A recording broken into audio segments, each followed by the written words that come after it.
Do not battle the dragon if your weapon is a butter knife. Today, join me as I showcase to you a budget-friendly, low-cost smartphone device from Tecno.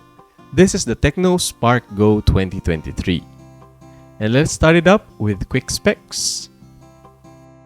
Ito ay may MediaTek Helio A22 processor. Available RAM options ay 3GB or 4GB with plus 3GB virtual RAM. For storage, 64GB, a 13MP main camera with 2MP secondary AI sensor, a 5MP front camera, 6.6 inches 720p display, a 5000mAh battery, and the price for around 3,449 hanggang 4,000 pesos. Price may vary depending on promotional sales. So samahan nyo ngayon ako sa unboxing.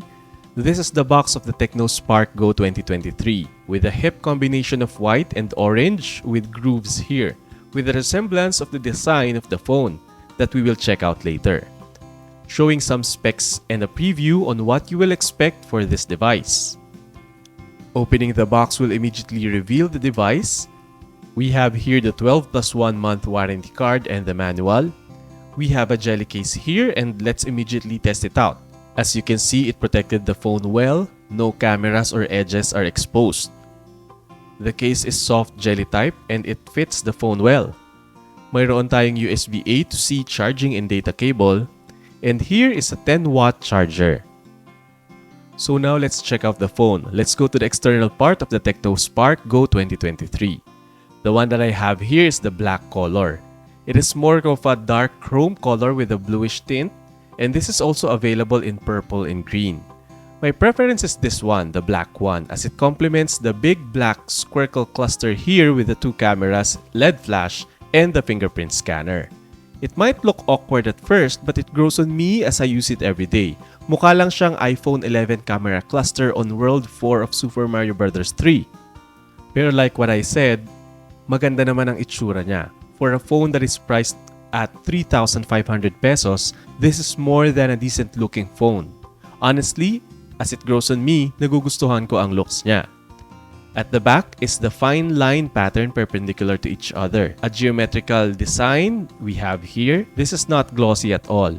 All the lines make a rigid texture, and as expected, with these pattern textures, fingerprint does not mark. And that's great. This is a unibody from sides to the back that is made of plastic. Overall look is not cheap at all. For the price, this is one of the better looking ones. Gone are the days of the glossy shiny plastic that tries to imitate the glass look, and I would really prefer this one. And now tignan naman natin ang sides ng phone. Sa bottom part, a 3.5mm headphone port, a microphone, the USB port for charging and data transfer, and yes, it's USB-C, not micro USB. The loudspeaker, and we only have one here. Nothing to see at the top part. On the left side, the SIM tray with dual SIM and dedicated micro SD slot for storage expansion. And on the right, the volume keys and the power button. At the back, we have two cameras and LED flash. The cluster is enclosed on a large rounded square bump. Included in this cluster is the fingerprint scanner. And this fingerprint scanner is quite accurate, taking about a second or two to unlock.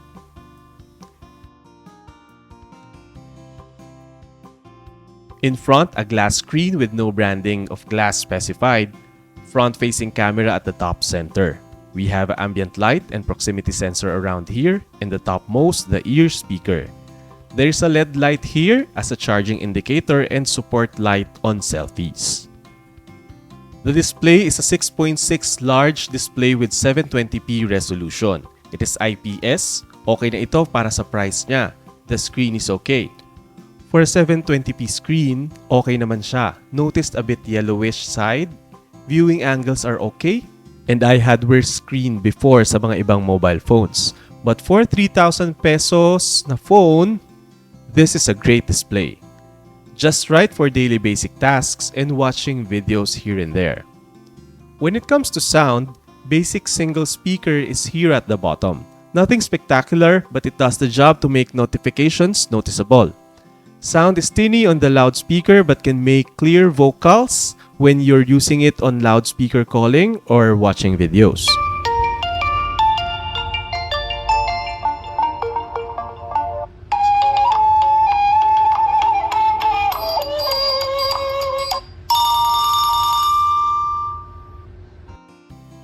We have here a 3.5mm headphone port for music and radio. So let's utilize this for a better sound experience. As a communication device, it can connect to 2G, 3G, and 4G cellular networks. Voice over LTE is present for both SIMs. For Wi-Fi, it supports 2.4 and 5 GHz. It can connect to Bluetooth and can be a Wi-Fi hotspot. For sensors, meron itong GPS for location tracking, proximity sensor and ambient sensor. As a communication phone, it connects well to voice calls and internet with voice over LTE. So its main purpose as a communication device, it is very fine. For battery and charging, ito ay may 5,000 mAh battery. In my day-to-day use of social media, calls, banking, around 30 minutes of video watching and 30 minutes of light gaming, it lasted for more than a day. If you will use it for basic use only, meaning for chat, text and calls, then occasional social media, it will definitely last for 2 days. For charging, it takes around 3 hours and 30 minutes from mga 10% to 100% using its 10-watt charger. And again, okay na to for a 3,500 peso phone. And now let us go to the software and performance. This is running Android 12 with iOS on top. With this software, Spark Go 2023 ay mayroon ding features like screen recording, peek-proof, gestures. It also has the Mem Fusion allocating additional 3GB as virtual RAM. So if you find it useful, you may activate it. Smart Panel is also here by swiping from the side. Social Turbo, Kids Mode, and Game Mode is also available. App Twin is also here. Magagamit mo for you to use to Facebook, Messenger, Instagram to log in at the same time. Video Assistant tool is also present, allowing for background playing of videos and screen recording. And I don't think this is a lighter version of iOS. You can enjoy all the iOS features if you are used to using Tecno devices. And this phone is using a MediaTek A22 chip. This is a very old chip, around 2018, an octa-core in 12nm processor with graphics processor PowerVR GE8320. Spark Go 2023 can be of 3 or 4 GB of RAM working space. The experience, I don't find it that snappy. Lags and stutters are here and there when opening apps. But yes, once it's loaded, it's functional. Na-notice ko when watching videos, for example YouTube, initially the videos stutter. This is also evident when watching reels or videos, stories on Facebook. Here is the 4GB of RAM and I tried it with the Mem Fusion of 3GB turned on or off. And the lags are still noticeable. I expected that 4GB RAM would help with the smoothness as it retains more apps in the table, but unfortunately, it didn't. Not sure what is causing this. Maybe the A22 chip is too weak already for the 2023 expectations. Pero again, this is a 3,500 peso phone. And it can still open and process your applications for your daily needs. Hindi nga lang siguro ganun ka-snappy, but it works. I tried to use it and test it on some games too. It ran Asphalt 9, however, frame drops are very evident. I played games like Pokemon Unite on this and was able to use it decently but with low frame rate. So it can play games but do not expect a buttery smooth experience. The verdict on gaming, this is definitely not a gaming phone. For camera, punta naman tayo dito sa photography. It has 2 cameras. Ang bida lang dito ay yung 13 megapixel 1.9 aperture camera. Surprisingly, Go 2023 took nice photos. It is saturated and definitely not dull. Camera modes such as time-lapse, beauty, portrait, and panorama modes are available. You can also customize your watermarks, and here are some samples to show how Spark Go 2023 performs.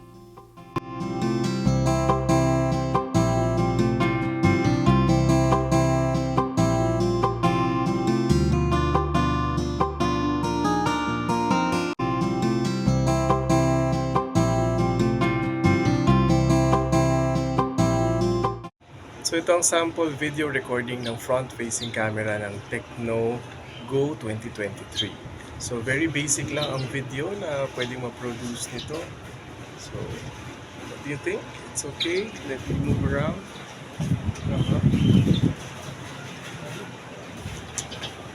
Under direct sunlight. So how was it?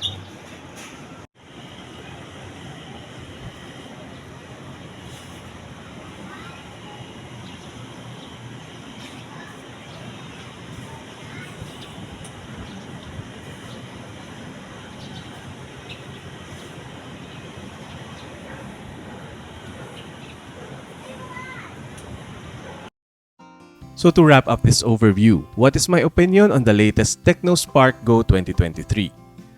Again, what I've said earlier, do not slay the dragon if your weapon is a butter knife. Just use it to spread butter instead. This device cannot slay dragons.